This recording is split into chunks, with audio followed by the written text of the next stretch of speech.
Love 'em or hate 'em, Medicare Advantage plans are here to stay. My name's J.O. I'm the author of Maximize Your Medicare. The new edition is out now in ebook format. The paperback edition, 2022-2023, is due out in April. Days away. There's no question about why Medicare Advantage has become this popular. 45% of the market today, going to above 50%, something I wrote in the book years ago. In most locations, you can find $0 premium plans. You do need to be enrolled in Part A and Part B. There are certain Medicare Advantage that even have something called give back, meaning that a portion of your Part B premium can be refunded back to you if you receive Social Security benefits. The most important thing to understand about Medicare Advantage is you need to understand the setup right from the beginning, which means that Medicare Advantage, otherwise known as Part C, replaces basically your Part A and Part B federal Medicare card. The implication here is that the Medicare Advantage company, the insurance company, they get to determine everything, all of it. They get to determine who's in network, who's out of network. They get to determine how much an office visit costs. They get to determine how much an x-ray costs. If your Medicare Advantage plan includes prescription drug benefits, that also is determined by an agreement inside the Medicare Advantage contract, which is ultimately determined by the carrier. The implications of this are powerful. In fact, all of the misunderstanding, the controversy, the negatives that you hear about Medicare Advantage, the war stories, are usually because people did not understand this thing right from the beginning. It's simply that people have not taken the time to fully understand the implications. Crazy people write books about this. You can see across social media platforms, online, other videos, certain persons that say, never Medicare Advantage. I couldn't disagree with that more. There's no such thing as never. Here's a simple example. Do you know how many people in the United States live on Social Security alone? The idea of purchasing Medigap on top of Medicare Advantage is basically something like $1,200 at the minimum a year to upwards of $2,500 a year and beyond that. That is money that represents groceries to many households. To give you an idea of just how competitive Medicare Advantage market amongst the carriers actually is, in certain locations, the out-of-pocket maximum can be lower than the Medigap premium in a given year. When you add that to the idea that some people live on Social Security alone for retirement, now you can understand why you can't just say never Medicare Advantage or never Medigap. The chance of me telling you never this or never that, 0.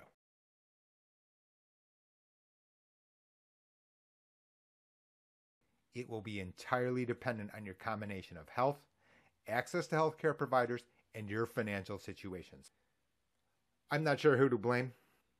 I think it's probably clickbait or the fact that, we have such an extreme society, one where there is no shade of gray. Real life, in my experience, doesn't work that way. It's also the source of distortion that you can see in little sound bites. What you'll see is an article to say that if sick, then Medicare Advantage will result in greater bills than Medigap. The answer to that, if you are hospitalized and on an inpatient basis, can certainly be yes. Remember what I said. Medicare Advantage carrier gets to determine the schedule of how much it costs for every service. Let's say you're admitted on an inpatient basis to a hospital. The Medicare Advantage carrier has determined that the price for that year is $300 a day. You're there for 5 days, $1,500. Nevertheless, under Medigap, for example, if you're a female 65 years old, depending on where you live, that premium could be on an annual basis $1,200, plus you'd have to pay the Part B deductible. As a result, what you'll find is that Medigap then would have been superior to Medicare Advantage, meaning that the total cost is lower, in addition to that, no network. That's only that segment. And this is the problem. This is why I don't really love these videos. You know, I've got to like calm down lots of times when I see something that's too extreme. That person may have required every dollar for food and was misperfect. In that instance, it would have been totally rational to try to keep the extra money and accept the financial risk of doing so. It's your money. I'm not there to tell you how you should prioritize your money. I'm very sure I'm not here to tell you never this, never that. It's important to remember that once you enroll or become a Medicare Advantage policy owner, that your ability to switch back to Medigap can be limited. There can be exceptions. There's the 12-month trial right. There are other special enrollment periods which may allow you to get into Medigap without underwriting. You can see the video up on your screen. In addition, you may live in a location which allows additional flexibility to get into a Medigap plan without medical underwriting. That said, the general principle is the idea that once you go into Medicare Advantage, it can be difficult to revert back to Medigap. The idea is the fact that you're paying this extra premium under Medigap in order to maintain the flexibility to go into Medicare Advantage at any point in time. It doesn't run the other way around. And you can easily understand it. Let's just say I had 2 service contracts with an electrician, and one of the service contracts said that all the parts and all the little services change every single year, and the other one it doesn't. Which one would you pay for? You'd pay more for the one where everything is known, fixed in stone. That is what Medigap does. In addition to that, the seller doesn't get to change this electrician over here.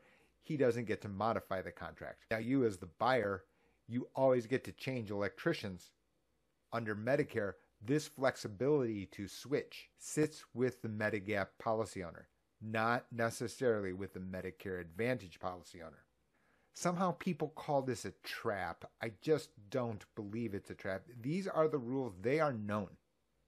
It's simply that people have not taken the time to fully understand the implications.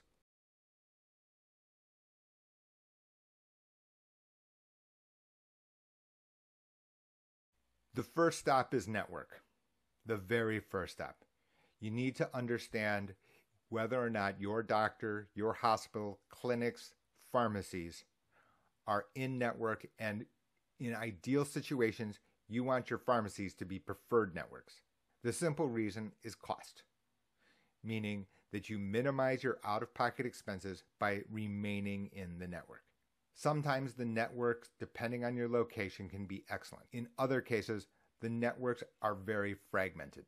It's very difficult to overgeneralize on saying what locations the networks are great and where they are not. There's literally no rule. I can tell you here in Ann Arbor, networks generally excellent. Simple reason being the UAW has circled the wagons, and the doctors and hospitals have known for a very long time that they have no choice but to deal with insurance companies in large numbers.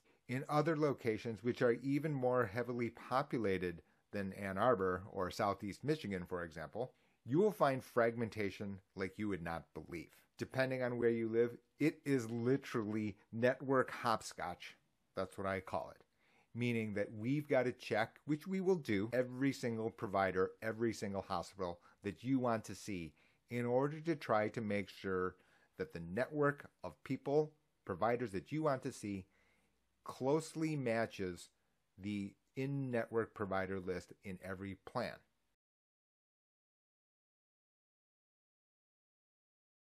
There are many different types of Medicare Advantage plans, HMO, PPO, HMO POS, for example.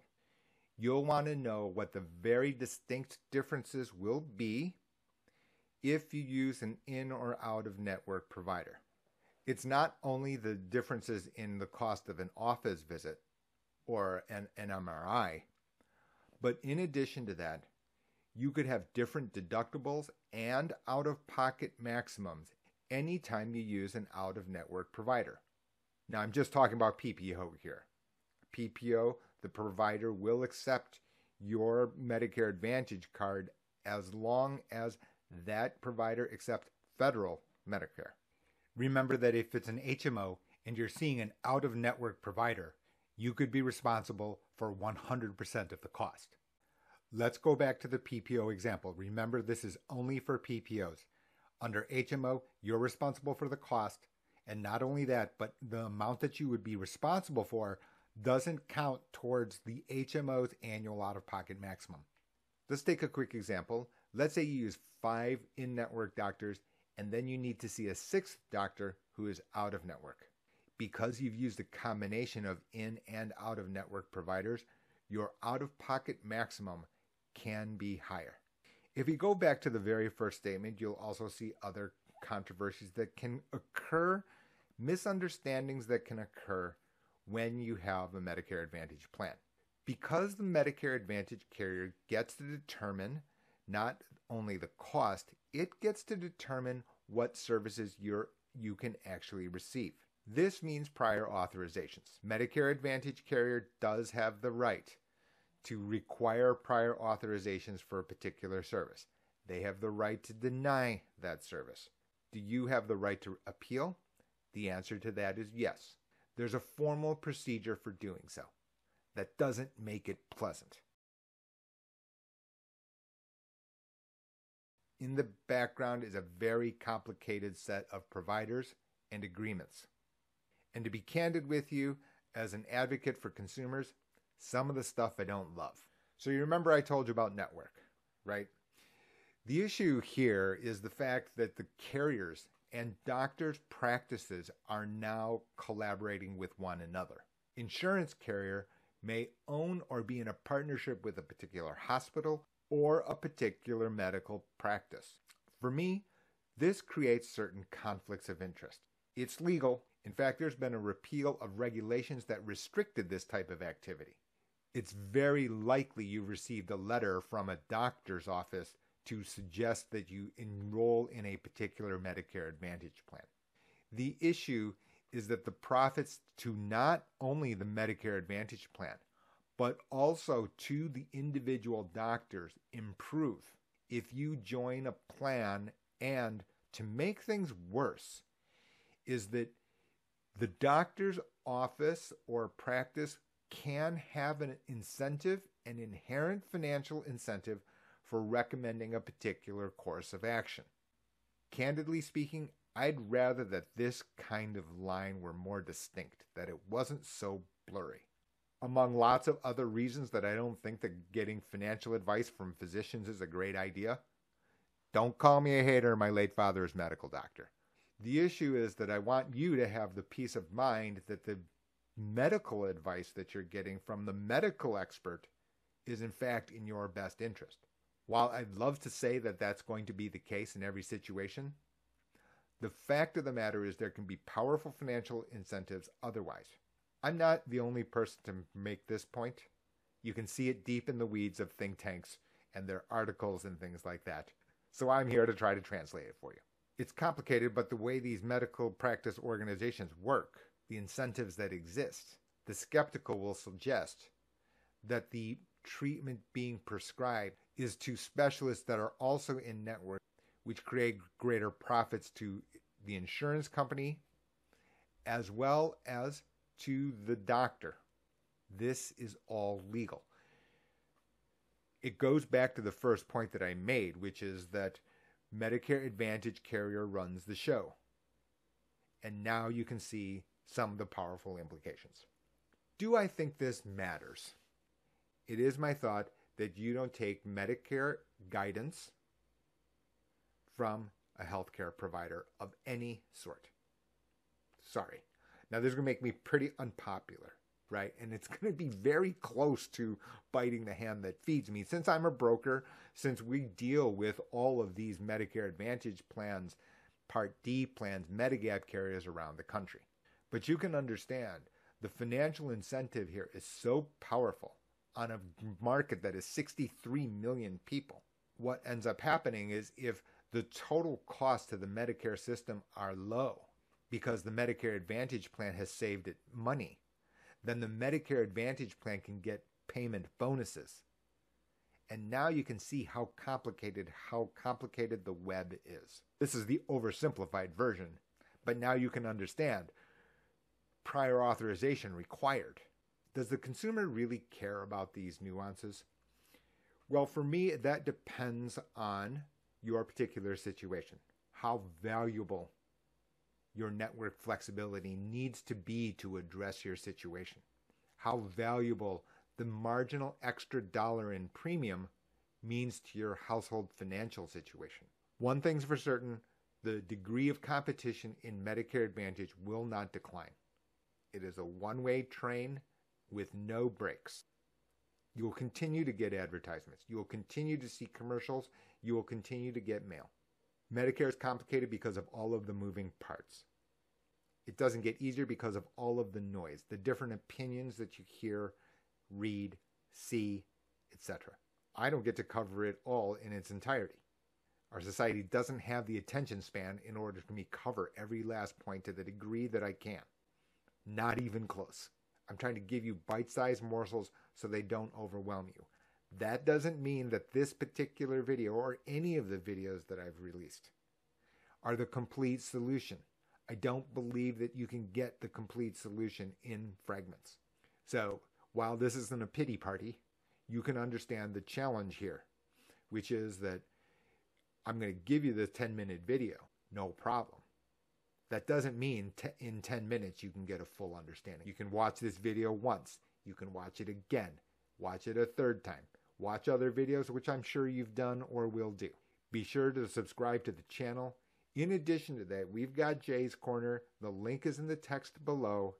It's a free newsletter. There's actually a separate YouTube channel. Remember I was telling you about the crazy world of social media and how people get their information out in the public now? The issue is here that everyone's trying to put you in different silos, pigeonhole you. Now, they're not my rules. I don't get to change the rules. I wouldn't have the rules set up this way if I could. Because as you could hear from this video, just thinking about healthcare services is one topic. But now you've got a lot of other topics. Because now that premium of $1,500 difference between Medigap and Medicare Advantage, this now matters a great deal. It changes retirement plans. You're married. You're not sure which one to choose. Then you may have a particular health situation which makes it more likely that you require healthcare services. And on it goes. The ripple effects reach much more than just simple understanding of Medicare Advantage. And for that, we've got Jay's Corner. It's simply that people have not taken the time to fully understand the implications.